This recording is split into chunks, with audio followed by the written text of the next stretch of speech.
Bancos de dados SQL são os mais populares do mundo em aplicativos. Pode perguntar para qualquer desenvolvedor profissional. Todo dia ele recebe demanda de pessoas que falam: eu já tenho um banco SQL, um Postgres, um MySQL, consigo usar esse banco no meu aplicativo? E ainda assim, muitos desenvolvedores no-code e low-code tinham dificuldade em conseguir trazer esses bancos SQL para os seus aplicativos. Mas isso acaba hoje. Eu vou te mostrar como é fácil criar um aplicativo no-code já integrado a um banco SQL de forma nativa. Então vamos lá, mas assista até o final, porque eu já vi algumas pessoas fazendo essa integração de uma forma errada, o que é extremamente perigoso a nível de segurança no teu aplicativo. Então qual que é o problema? Quando você vai fazer uma integração usando o conector SQL do Bubble, por exemplo, você vai empacar num limite de requisição de 200 registros, então acaba que você só consegue trazer poucos dados de cada vez, você tem que fazer paginação. Um outro problema também do Bubble, você acaba sempre sendo obrigado a usar o próprio servidor do Bubble, então acaba às vezes consumindo muito recurso. Ou se você vai no WeWeb, por exemplo, o WeWeb tem uma integração nativa com bancos de dados SQL. No entanto, se você já prestou atenção no que eu falei, você já se ligou que a query do SQL fica exposta aqui no dispositivo do usuário. É extremamente inseguro usar isso. Isso não é nenhum segredo, tá? Tá na própria documentação do WeWeb. Use o plugin SQL com cuidado, apenas para aplicativos internos em que todos os usuários podem ser confiáveis. Nós desenvolvemos esse plugin para necessidades específicas corporativas, construindo aplicativos de uso interno para aplicativos hospedados pelo próprio cliente. Não é seguro expor um aplicativo desse na internet. Então, cuidado. Mas, Renato, então qual é a forma certa de eu fazer uma conexão com um banco de dados SQL? Galera, eu sempre falei o seguinte: o teu banco de dados SQL tá aqui, a tua aplicação está aqui. Para você fazer uma conexão sustentável, prática, econômica, eficaz e eficiente, você precisa colocar um cara no meio do caminho, que é o quê? Os API Endpoints, ou seja, você precisa expor via API esse teu banco de dados e no teu aplicativo você consome essa API. Eu já expliquei num vídeo introdutório sobre APIs como funciona esse modelo de APIs e a gente vai fazer isso na prática agora. Então, o intermediário que a gente vai usar no meio do caminho é uma ferramenta que se chama Buildship, que eu tenho comentado cada vez mais aqui no YouTube, vocês devem ter percebido, né? É porque a Buildship ela é uma ferramenta de back-end, assim, de motor muito prática, muito eficaz, com um plano gratuito que nos permite fazer um monte de coisa, já tem essa conexão com bancos SQL, então ela é perfeita para esse uso nosso do aplicativo, mas você pode usar basicamente qualquer outra solução de back-end que possua um conector SQL. A gente vai usar o Buildship aqui. Primeiro passo, crie uma conta gratuita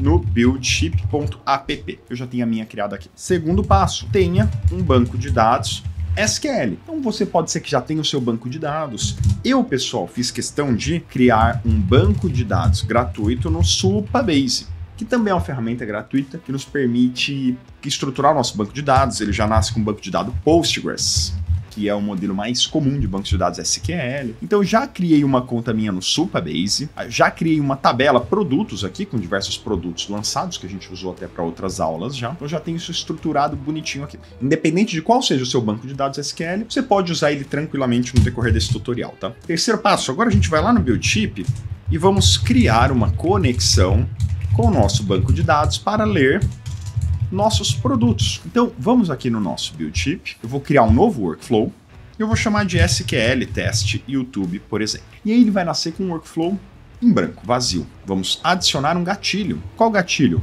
Uma chamada API. Pode adicionar esse gatilho. Eu vou colocar aqui /buscar _ produtos, por exemplo, pode ser qualquer coisa. E aí, no momento que eu acionar esse endpoint API aqui, o que ele vai fazer? Ele vai fazer uma chamada, procura por post de Postgres aqui, não. Ele já vai te dar vários métodos diferentes de Postgres. Eu poderia usar os específicos aqui de Supabase, mas eu não vou usar, porque senão ficaria muito fácil, não é o nosso objetivo, né? O nosso objetivo é fazer uma conexão com o banco SQL, por isso que eu vou usar aqui o Postgres. E aí eu vou buscar os dados da tabela, por exemplo. Eu posso deletar itens da tabela, inserir dados, modificar dados. Eu vou dar um fetch table data, buscar dados de uma tabela Postgres. Qual é o host? Opa, esses dados eu tenho aqui no meu Supabase em configurações, Database Connection Pooling. Ele me dá todos esses dados aqui, tá? Então eu vou copiar o host, ó, ou seja, onde está hospedado esse meu banco de dados do Supabase. Copiei, colei.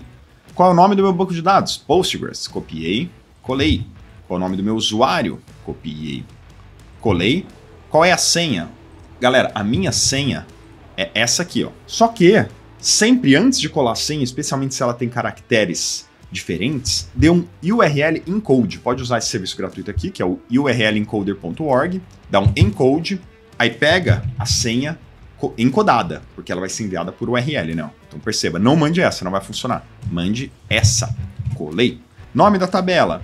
Eu criei aqui, pessoal, uma tabela chamada produtos, tá? Pode ser que você crie uma tabela também chamada produtos, pode ser que você tenha uma tabela chamada usuários, carros, não importa. É a tua tabela do teu banco aí. A minha aqui chama produtos. Então eu vou botar o nome da tabela, produtos. Já vou dar um run aqui para ver o que acontece. E sucesso, galera. Temos os nossos dados. Vou copiar aqui, ó, e colar no nosso bloco de notas para você entender o que voltou. Então voltou um pão, voltou um queijo, voltou uma mortadela, voltou uma alface. E isso é exatamente o pão, queijo, mortadela, alface da nossa lista de produtos, galera. Então nós conseguimos acessar o nosso banco de dados. E aqui no Buildship, o que eu preciso fazer depois disso? Logo depois eu preciso dar um return, que é uma função de retorno, ou seja, essa função aqui do Buildship vai retornar um dado. Qual dado? Código de status pode usar o primeiro código que aparece aqui, que é o 200. Qual é o valor que vai retornar? Eu vou simplesmente clicar em variáveis, fetch table data, que é exatamente a ação que eu busquei aqui em cima, né? Pronto, só isso. Já posso dar um testar, executou,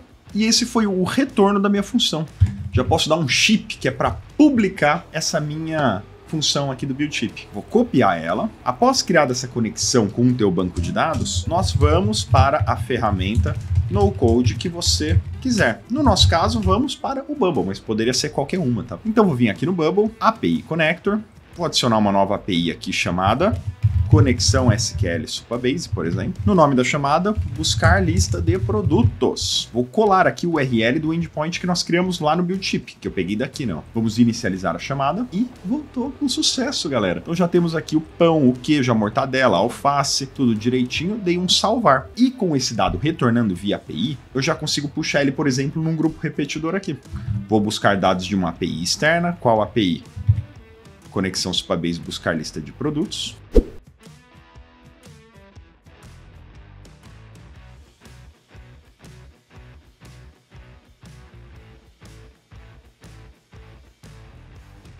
Temos a nossa lista de produtos aqui já no Bubble. Pode dar uma olhada que essa conexão está segura. Então, se eu abrir a aba rede aqui e atualizar a página, olha só o que ele pega. Ele fez uma chamada API aqui, mas todos os dados estão seguros. Aqui eu não tenho credenciais de banco, não tenho absolutamente nenhum dado sigiloso aqui. Mesmo, pessoal, que eu faça o seguinte, posso vir aqui na minha chamada API e clicar em fazer a chamada a partir do navegador.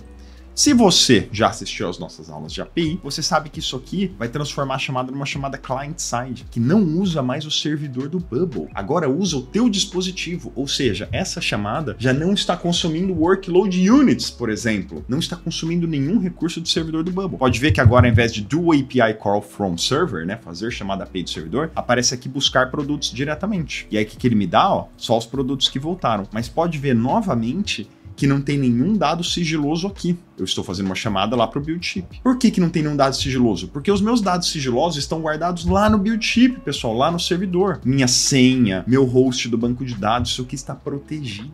Então é por isso que a gente usa API endpoints no meio do caminho. A gente não conecta diretamente com um banco de dados, por uma questão de segurança. E é da mesma forma que a gente fez aqui no Bubble, podemos fazer no WeWeb, no Flutterflow, no teu aplicativo, no código, não importa onde seja, basta fazer uma conexão API com o Buildship ou a ferramenta de backend que você escolheu para conectar com o teu banco SQL. Ah, mas Renato, eu não quero só ler dados, quero deletar dados, inserir dados, atualizar, modificar dados. Você também tem outros métodos aqui que te permitem fazer tudo isso. Inclusive o Buildship te permite até personalizar parâmetros. Então você consegue chegar e enviar um parâmetro aqui na sua chamada API, por exemplo, depois usar esse parâmetro para inserir um dado aqui diretamente lá no seu banco de dados. Aí não é muito o caso dessa aula aqui, mas Buildship e essas ferramentas back-end, esse é o básico delas, né? Isso que elas te permitem fazer. E se você quiser aprender um pouquinho mais sobre SQL, temos um módulo completo na comunidade Sem Codar, em que a gente fala sobre SQL, instalamos um servidor na DigitalOcean, usamos o SQL Database Connector, fazemos operações com SQL, nos aprofundamos bastante, inclusive em paginação, segurança e tudo mais. Um abraço, nos vemos semana que vem.